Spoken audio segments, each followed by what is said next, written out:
those who haven't heard, Comrade Sharad Patil was a philosopher, Indologist, and a Sanskrit scholar. In the early 70s, he synthesized the philosophies of Karl Marx, Jyotirao Phule, and Dr. Babasaheb Ambedkar, called as Ma-Fua, and attempted to develop a framework that simultaneously addressed the issues of caste, class, gender, and so on. His analysis of the caste system, particularly how it functions as a system of inequality and governance, is very important. So I met Comrade Sharad Patil and asked, Comrade, I am a student of psychology, how should I study caste? His response was very brief. First he laughed. His response was very brief, but very firm. He said, forget psychology. It's only about individuals. It's only about individuals. They are still studying rats. Move to philosophy. It will provide right tools to approach systems such as caste, class, race, and gender. My family would have thrown me out had I listened to Comrade's advice, because I was already shifting from economics to psychology and had my share of misadventures. So I couldn't follow, even if I wanted to, the advice given by Comrade. But I kept ruminating on what he said to me. Why is it necessary to move beyond individuals to understand categories, systems, structures of caste, class, race, gender, and the like? I realized that, as I read more, I realized that we do not exist and act only as individuals, but also as members of various social categories. We are equally individuals and equally group members. Our reality, therefore, is not reducible to who we are as individuals. The social categories we are part of are constructed socially, culturally, historically, through our interactions and language. A key point I realized was that not all social categories are created equal. The social categories create as well as reflect inequalities surrounding us. And there are many examples we see when we look around. Tall and attractive people receive better attention. Men enjoy dominant status in many societies and in many spheres of human activity. A significant gender pay gap exists in Hollywood, with female actors earning less than their male counterparts, even when factoring experience, popularity, and film success. A significant physical and mental health disparity exists between blacks and white in the United States and between Dalits and upper caste in India. Overall, social categories are hierarchically arranged, and those at the top enjoy more wealth, better living conditions, better health and longevity, higher status, more respect, more security, better access to employment opportunities. In this sense, the social categories together create or reflect systems or structures that crystallize inequality as a social and psychological reality for us. Caste, class, race, gender, etc. are therefore architectures of inequality and can not simply be understood as forms of individual biases or an outcome of personality or interpersonal dynamic. These architectures of inequality take social, economic, psychological forms and create harmful consequences for individual and society. Multiple lines of research in the past decades have documented the negative effects of inequality on the society as a whole. Yet what is quite strange and striking to note is that we find that people's perceptions of inequality often differ. People do not generally agree on the nature of inequality that surrounds them. Existing research has established that people have somewhat biased perceptions of the extent of inequality that exists in society. Despite the fact that the United States has one of the highest levels of inequality in the Western world, many surveys show that Americans typically underestimate the level of wealth inequality, especially black-white wealth gap. People belonging to high status group invests in beliefs and attitudes that justify existing social systems. So we find that, and this is supported by a good deal of social psychological research, that many sets of beliefs and attitudes that we hold towards the outgroup, such as our belief in a just world, that this world is fair and square. You earn what you sow, you reap what you sow. If you have this sort of a belief, It's been shown that it predicts your support for existing social hierarchies and inequalities. Beliefs such as Hindu theory of karma, it's been shown that it predicts support for caste inequality. And if we look at the analysis by Thomas Piketty and says, it tells us even more striking fact that the kind of inequality we are experiencing is unprecedented in nature. Their analysis tells us that especially economic inequality is at historically high levels in much of the world. We had never seen such a gap between rich and poor so far across our history. And that is why questions of inequality are of paramount importance for all of us. These conditions raise several questions that need attention, that needs discussion, deliberation, debate. And this is a platform on which we'll discuss and understand these questions in the CPCR2 conference. With this brief intro, we start the CPCR2 with the keynote session by Professor Meena Dhanda, who is a leading scholar on caste and identity, focusing on casteism as a form of racism. And we are very grateful to the support of our head of the department and chair of the session, Professor Farhana Ibrahim, who is a social anthropologist whose research interests include the study of borders, policing, migration, and ethnographic perspectives on the state. Her first book, Settlers, Saints, and Sovereigns, an ethnography of state formation in the Western world, is based on ethnographic research among Muslim pastoral communities in Gujarat, along with Kutch-Sindh border. Her second book, From Family to Police Force, Security and Belonging on the South Asian Border, is an ethnography of policing and civil-military relationship, kinship, and surveillance on a South Asian borderland. She has also edited with Tanuja Kothiyal, South Asian Borderlands, Mobility, History, and Affect, and has edited Studies in Religion and the Everyday, published by Oxford University Press in 2024. So I request Professor Farhana to formally open the keynote session and introduce the speaker, Professor Meena. Thank you.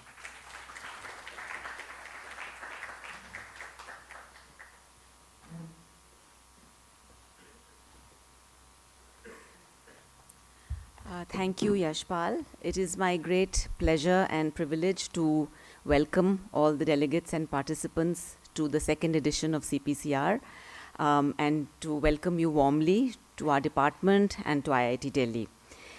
As Professor Yashpal has already mentioned, our keynote speaker today is Professor Meena Dhanda, who is a professor at the University of Wolverhampton and visiting professor at the London School of Economics.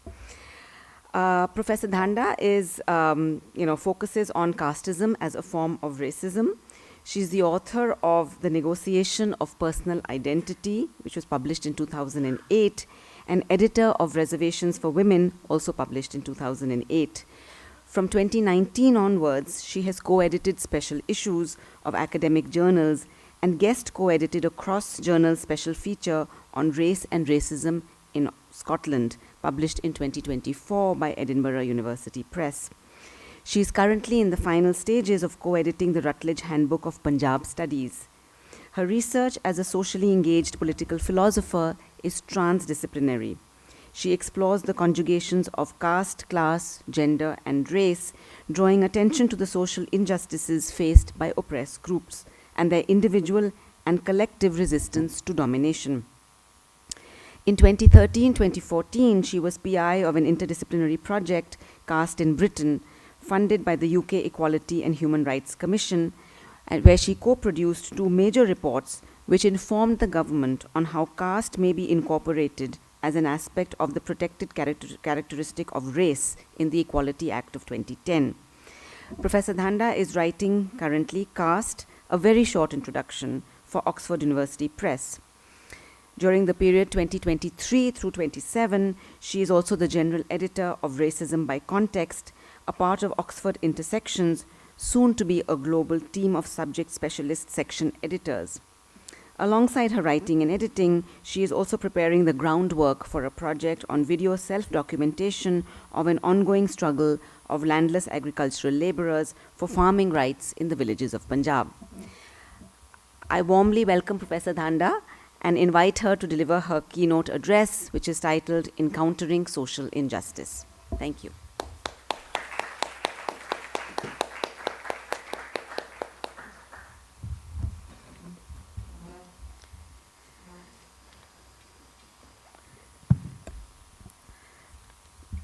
It's an honor to be part of this gathering of scholars at different stages of their intellectual journeys, but united by a common desire to scrutinize aspects of inequality.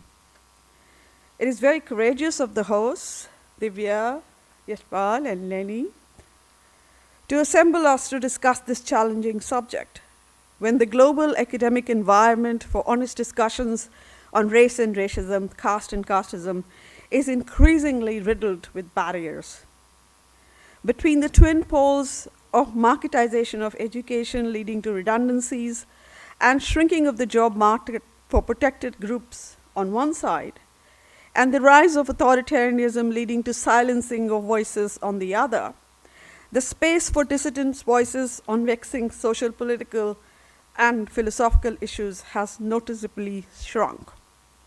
This conference is setting an example of how to reverse the decline and engage energetically with the constructive task of renewing the power of critical thinking. In the words of the Catalan thinker Meena Dhanda, essentially this is, and I quote, the task of learning and educating ourselves in order to live with greater dignity, quote close. Rather than living in rescue mode, from one social emergency to the next, could we not learn to anticipate our encounters and be ready for combat with necessary tools? In her powerful book, New Radical Enlightenment, Philosophy for a Common World, Garces notes, the decisive fact of our time is that, on the whole, we know a lot and yet we can do very little. We are both enlightened and illiterate. Yet, in the desperation to remain relevant, we succumb to the demand to produce solutions.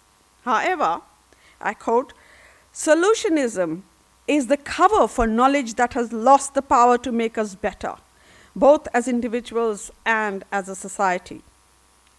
We no longer believe in knowledge, which is why we ask for solutions and nothing but solutions. We do not think about bettering ourselves, but only about obtaining more and more privileges in a time that is going nowhere because it has given up aiming at a better future. Quote close. Her challenge is, what if we dared to think once again about the relationship between knowledge and emancipation? How can we use critical thinking to take us beyond fear and resignation? And she proposes an updating of the Enlightenment project, which is understood as a radical battle against credulousness. Each epoch has its form of ignorance. Ours is ignorance from a surfeit of undigested and unprocessed opinions. I guess you'll agree with me that it is against such ignorance that within India, independent media organizations such as Ravish Kumar Official or News Laundry or The Wire and some others are conducting their battle against credulousness. The glut of opinions induces a helplessness to manage which the solution now on offer is artificial intelligence. But that's another story for another day. I will not be talking about it. Before I move on to talk directly about encountering social injustices, let me offer an example of solutionism, not from our contemporary situation where the status of knowledge has become depleted to mere information, but from a century ago, from the time that Dr. B.R. Ambedkar resolutely refused to change the text of his speech meant to be delivered to the Jat-Paat Torak Mandal. In the text published later, as you all know, Annihilation of Caste, he addressed the Mandal thus: "You're right to hold that caste will cease to be an operative force only when interdining and intermarriage have become matters of common course. you have located the source of the disease, but is your prescription the right prescription for the disease? Ask yourself this question: why is it that a large majority of Hindus do not interdine and do not intermarry? Why is it that your cause is not popular? There can be only one answer to this question, and it is that interdining and intermarriage are repugnant to the beliefs and dogmas which the Hindus regard as sacred. Quote close. Further, Dr. Ambedkar writes, criticizing and ridiculing people for not interdining and intermarrying, or occasionally holding intercaste dinners and celebrating intercaste marriages, is a futile method for achieving the desired end. The real remedy is to destroy the belief in the sanctity of the Shastras. Quote close. So Ambedkar is critical of the Mandal's superficial handling of the problem of lack of interdining and non-acceptance of intercaste marriages. We might say it is the Mandal's solutionism that Ambedkar is opposed to. Criticizing and ridiculing, occasionally holding dinners, celebrating are all quick fixes, relying on a demonstrative effect to succeed and not methodically conceived long-term remedies for the disease of casteism. That is, the psychological terrorism inflicted by the Mandal to merely manage change is futile, because real change requires a greater and deeper reckoning. That does not mean, though, that the end of erasing caste distinction in marriage is not correct. The means chosen by the Mandal, the how of conducting and facilitation of intercaste marriages and commensality are questioned by Ambedkar, not that intercaste marriages and commensality are futile. So why am I speaking of encountering social injustice? When in the Indian political sphere, the word encounter is also a solutionist doublespeak, almost like a contronym. It means variously that the servants of the state zealously did their duty to protect the citizenry from some violent lawbreakers. But everyone believes that in the ensuing sequence of actions, many laws ended up being broken. It implies that what happened was unexpected, but everyone believes it was stage managed. And in a typical scenario, an alleged criminal extremist was shot when trying to escape after allegedly firing at police or paramilitary personnel, but everyone believes no one was trying to escape. The credulousness of the public consuming these encounter stories makes it easy repeatedly to propagate them. So what is of interest in the meaning of encountering is the element of intention, a planned execution retold in a scripted text. Think of the ways in which the intensity of social justices is masked, hidden, erased, glossed over by exaggerated claims of India shining and Acche Din. The perception of social justice as a social injustice is the target of elimination in these scripted texts, not social injustice itself. As a result, social injustice miraculously disappears for the voluntarily credulous. A deeper meaning of encountering social injustices emerged from the words of Dr. Ambedkar spoken at the Roundtable Conference, and I quote, but I need some water first one.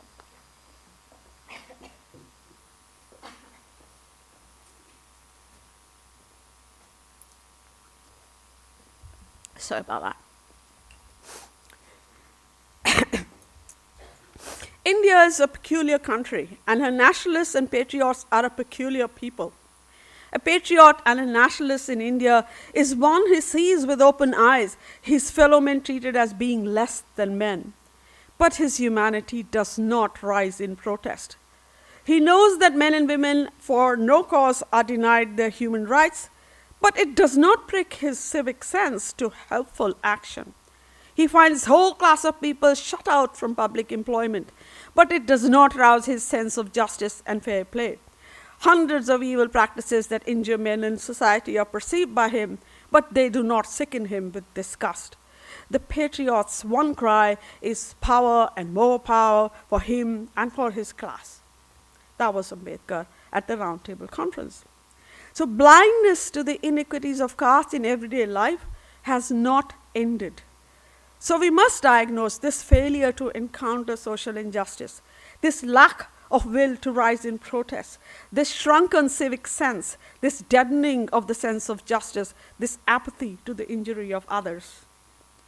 Social injustice, one might say, includes deprivation of freedom to develop as a human being, routinized subjection to indignities, impoverishment, vulnerability to ill health, and unequal access to basic amenities of life. But there's a complication. Social injustices appear differently to those who devise policies and to those for whom the policies are devised. Our inheritance includes the systems of privilege that we uncritically adapt to and benefit from. Some inherited histories of denigrations are kept sacred by parents from their children, as migrants sometimes do in the diaspora, to make it possible for their children to live lives unburdened by the hurt of insult to dignity. But thirst for knowledge seduces seekers of truth from the dull comforts of ignorance towards disturbing realities. We want to understand. The longing for the experience of the moment the penny drops, when ideas fall in place, is a passion and an addiction. And driven by this desire to understand, people caught up in life struggles, sometimes irreconcilably clashing ends, find themselves confronting the same situation of injustice in radically different ways. One explanation is that they perceive the world differently. The background against which they locate the significance of what is perceived at any time is imbued with meanings, thickly infusing the sediment of variously remembered past happenings and doings. There remain visceral traces of recalled insults or a pinch of unfulfilled expectations, flittingly resurfacing. A once experienced lack of love, of food, of freedom, of comfort, of dignity, of security becomes an indelible mark that accompanies one like a cloud. But it can also be made an object of conscious reflection, to analyze and to understand, to relate to others and to share, or to transcend and forget. And now multiply this lack many times to fathom what it means to experience social injustice repeatedly, day in and day out. In a recent interview with a French social anthropologist, Nicolas Joule, which was published in Samaj from Paris, I had the opportunity to talk about my privilege. When I explained to him how I got engaged as an academic activist in the campaign to bring caste into the protected categories covered by the UK Equality Act 2010. Towards the end, I will say something about this battle for legislation on caste discrimination, but just briefly, I want to seek your indulgence as I relate my consciousness of my inherited privilege. I have undeniably benefited from the labor of my mother and her domestic help, Shakuntala, who was one of a handful of monthly wage labor who came to our house to do menial jobs. She would wash our clothes and sweep the floor while we played board games or table tennis, or just sat around doing nothing. Her young daughter accompanied her sometimes to her rounds of domestic work from house to house in our upper middle class neighborhood. And it never occurred to me to ask about her schooling. I did not attend to her experience of a terribly unjust, oppressive life situation long enough to make any connection that might infuse my life at that point with a sense of responsibility for others like her. The belated realization of my blindness is overwhelming at times. So often, in the last 37 years of living in the UK, when I hand wash my clothes, the image of Shakuntala's frail body bent over buckets of soaked clothes, sitting on a low wooden stool on a stone slab by running water from a tap, flashes in my mind. I benefited from her labor for years, a class exploitation and an injustice I contributed to causing. It is pointless to seek escape in the thought that it was structurally an environment I merely inherited, and by this route to mitigate myself from the blame of not breaking the cycle of oppressive conditions. I was complicit in those conditions.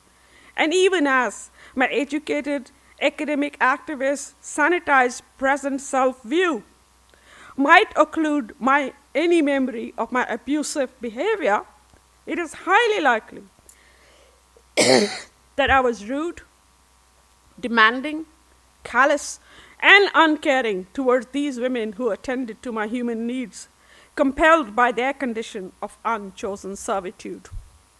Yet, I did have a sense of justice, so to speak, because when I was the target of structural gender injustice, I perceived it intuitively and rebelled against it. For instance, I refused to be treated differently from my younger brothers when it came to having permission to go out to play sports. And perversely, I would not help my mother in the kitchen because she did not ask my brothers to help her. This gender difference in treatment was experienced immediately as unfair, unlike the class exploitation of which I was a beneficiary. From the point of view of my later feminist sensibilities, I came to see that I was also blind to my mother's needs. In rebelling against gender injustice, I shirked my fair share of contribution to the dull drudgery of kitchen chores my mother spends hours on. I have taken the liberty of sharing, can I please just, I find this very distracting.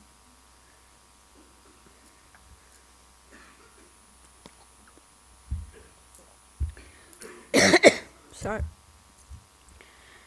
I have taken the liberty of sharing these personal reflections because I'm troubled by the question of how and why, in ordinary situations of everyday relations with other human beings, we become impervious to their needs, their pain, their perspective, their aspirations, their world.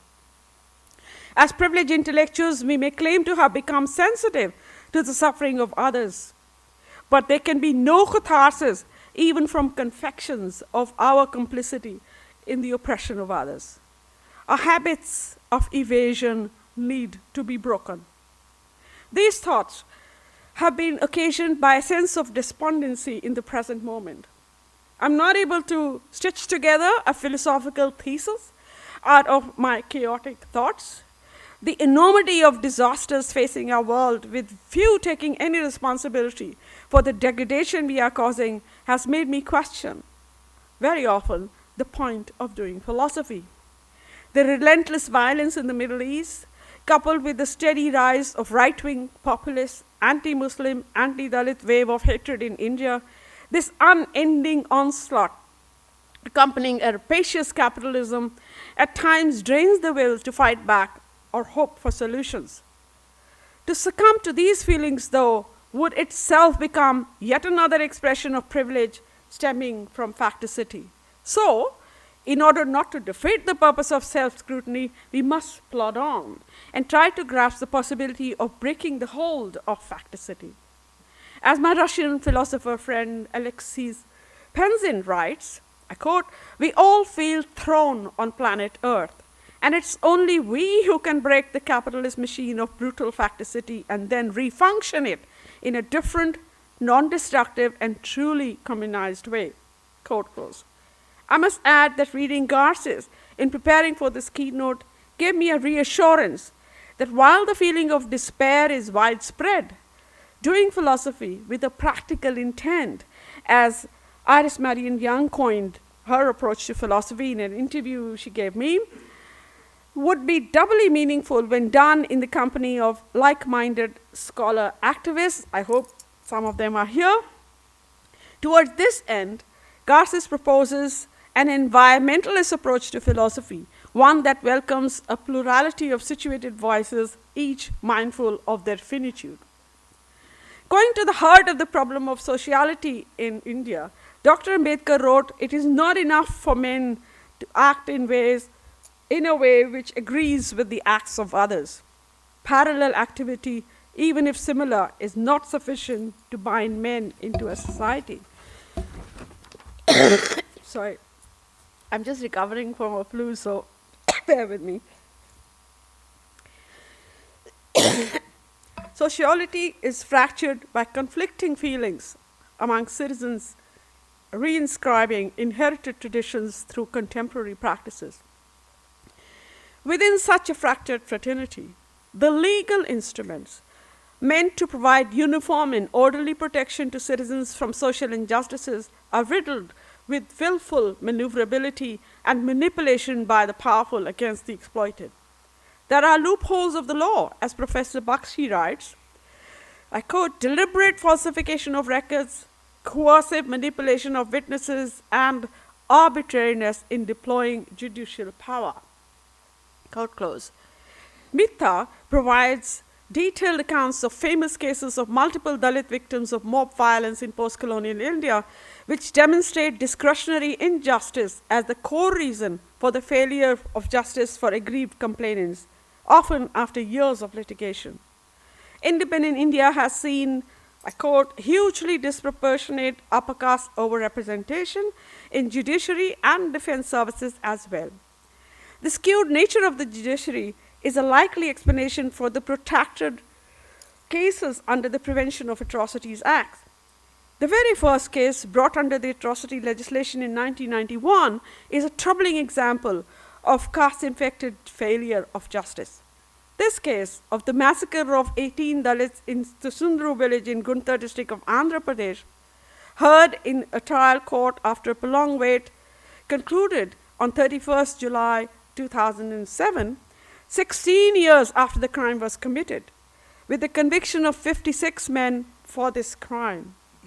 The case did not end there. An appeal followed, and after another 7 years, the Andhra Pradesh High Court gave its judgment on 22nd April 2014, acquitting all 56 men. 18 Dalit men had been hacked to death, but a peculiar judicial reasoning led the judges, Justice L. Narasimha Reddy and Justice M.S.K. Jaiswal, to acquit all the men previously found guilty of the murder by the trial court. Commenting on the caste angle in an interview after the acquittal, Boja Tharakam, the special public prosecutor in the case, says, I quote him, the judge is a ready judge. One of the presiding officers is a ready judge. The accused are all readies. Influential readies belong to the coastal Andhra. Quote close. His frustration with the caste compromise judicial system is clear. I quote him again, see, we can't help it. The whole system is in their hands, including the judicial system. They form their own benches, they make their own judges, they come to their own conclusions without any reference to the law, justice, principles of equity. Nothing is sacred. Quote close. This was in an interview he gave to Roundtable India. Mitta reports the astonishing reasoning these Savarna judges gave for disbelieving the prosecution witnesses. And this was the reasoning, that eyewitnesses would not have survived the massacre had they really seen any of those massacres. Quote close. Ironically, this is an admission of the ferocity of the killers, even as it is meant to doubt the veracity of the eyewitnesses. What we see through this example is that social justice remains elusive to the sufferers of caste atrocities, mainly because caste privilege is normalized in everyday social interaction and permeates all institutions. Further, as Anil Teltumbre writes, caste and capitalism amalgate in the Indian context. The manner of incorporation of caste within capitalism is a mixture of incentivizing the use of birth-ascribed occupation to secure employment and infliction of atrocities against those who seek to transition out of inherited exploitative occupations. The landscape of the urban periphery is rapidly changing, driven by the capitalist logic of property redevelopment for profit. The radical geographer Malini Ranganathan shows that racializing tropes are deployed to degrade, humiliate, and materially deprive the poor of their homes. In the name of beautification, not poverty, but the presence of the poor is obliterated. Stark social injustice is evident from the differential treatment of illegality by the poor compared to the middle classes. Settlements of the poor, labeled encroachments in the criminalizing language, are razed to the ground. At the same time, high-rise buildings of the middle classes, which systematically and deliberately flout building permissions and planning regulations, remain standing. Clearly, corruption churns at the core of capitalism's new frontiers. The recent popularity of the term bulldozer justice, to refer to the use of bulldozers to destroy homes labeled as illegal, is the most extreme example of this approach. The frequency with which bulldozers are unleashed upon Muslims who protest state excesses and are termed rioters is telling. The Supreme Court lawyer Vrinda Grover has said, I quote, "It is not a coincidence that only the homes of Muslims who are protesting are being targeted. Suddenly, municipal law is invoked and is weaponized in order to bring these houses down as a form of collective punishment." Quote close.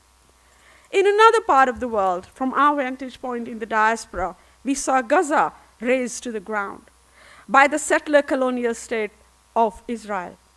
For a meaningful encounter with the social injustice of the occupation of Palestine, I recommend to you a film by an anti-Zionist artist filmmaker of Jewish ancestry, Dr. Adam Kossoff, and the name of the film is In the Loop of History.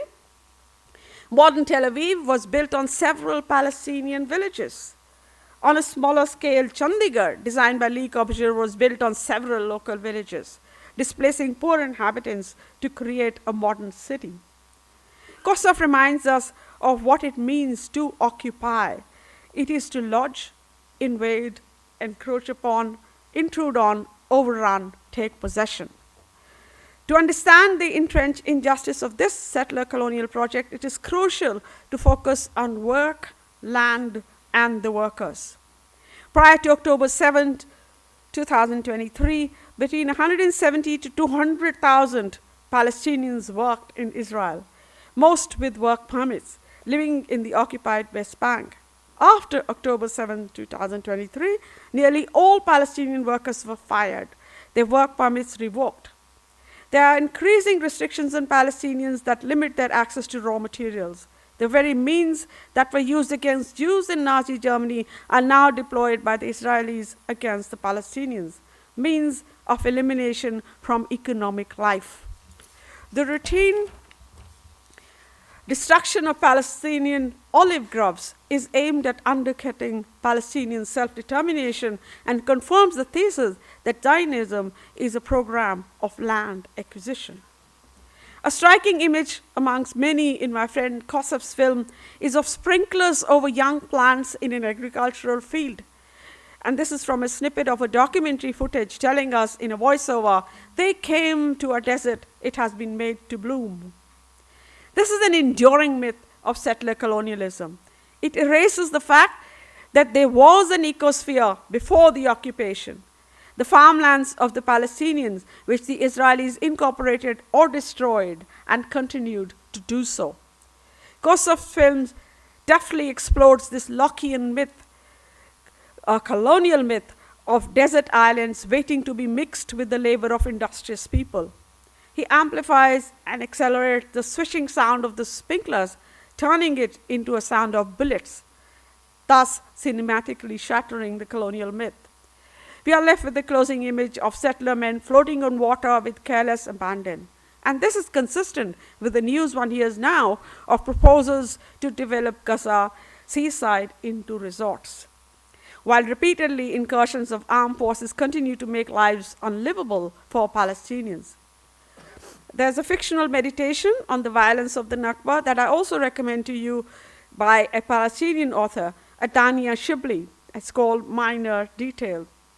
And it's recently been translated into English from the original Arabic. We are all too familiar with other myths deployed to justify everyday exploitative practices. For example, that the hierarchical caste system is a peaceful division of labor, according to birth-ascribed capabilities of people. Dr. Ambedkar exposed the fabrication of this myth in his critical work, Philosophy of Hinduism. Elsewhere, I've written about Ambedkar's and Gandhi's debates about caste in an essay on the philosophical foundations of anti-casteism, and I've also compared lessons from Ambedkar and Sartre in collective action against credit inequality. Today, I'm merely reiterating a similarity between the myth of victimhood evoked by the Zionists and one amplified by Hindutva forces. Slogans and cliches are used to unite people divided by conflicting interests. Jake Rom explains, in the case of the Zionist polity, how reciting slogans is the mechanism for congealing the public into a mass. Similarly, an India divided by caste, class, and religious groupings is rallied under slogans of Hindu khatre mein hai, well, the Hindus are in danger, from a fabricated enemy, the vile Muslim. A semblance of argumentation is used to first construct a glorified image of the culture of the past, which Muslim invaders allegedly destroyed and supplanted with their own inferior culture, and then urging a return to that mythic, pure Indian Hindu past. A subterfuge very eloquently explained by Divya Dwivedi and Shaj Mohan in their path-breaking book, Indian Philosophy, Indian Revolution. Slogans and cliches are deployed in launching an extensive exercise covering censorship of school curriculums, surveillance of university lecturers, funding of dubious archaeological research, building a sycophantic media culture, selectively promoting pro-Hindu research institutes, systematically destroying cultural markers of syncretic Indianness, and most tellingly, incarcerating human rights defenders who dare to challenge the excesses of the Indian state's violent machinery. One might argue that the experience of society is always messy. It is not easily possible to align one's support along an ordered axis of all good on one side and all bad on the other. The activist philosopher Jean-Paul Sartre was asked once in an interview with New Left Review in 1969 to comment on the relationship between his views in his earlier text Being in Nothingness and his later work Critique of Dialectical Reason.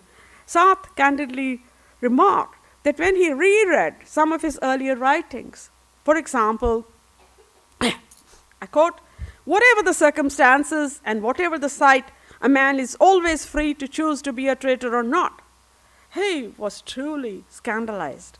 His earlier work, written at the time of the French resistance, posed the problem of courage starkly. One was either for the Germans or against them.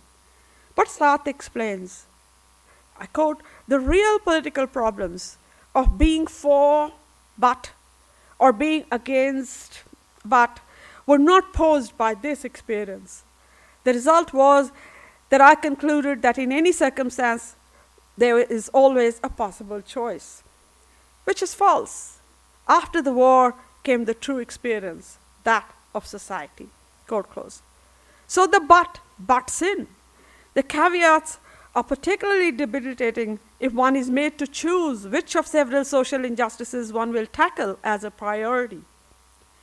In our own attempt to get caste discrimination covered by the UK equality law, we have accosted relentless opposition to the mention of the word caste, especially when incorporated within the available matrix of anti-racism in the diasporic context. The acerbity of attacks on us from the Hindu lobby becomes explicable when we read the long history of the East African origins of Hindutva in 1947 and its subsequent proliferation when it moved into British public life. Edward Anderson's recent book, Hindu Nationalism in the Indian Diaspora, notes, I quote, "The attitudes of superiority expressed by Asians as the cause of hostility with Africans in the Ugandan context." Probably for the first time, in a high-level policy document of the UK government leaked in 2025, it has been reportedly acknowledged that Hindutva extremism played a part in serious disturbances between Hindu and Muslim communities in Leicester in 2022. By hindsight, it appears that the campaign against the legislation on caste in the UK must have been perceived by these forces from the start as an obstacle in the consolidation of Hindu nationalism. Thus, we face a twin challenge. One, to secure legal protection for the victims of caste discrimination in the diaspora, and two, to rebut the fallacious charge of Hinduphobia leveled against our attempts.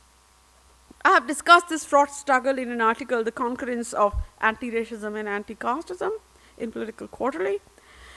In our unfinished long-term endeavor, we have taken philosophical argumentation out of the university into the public sphere.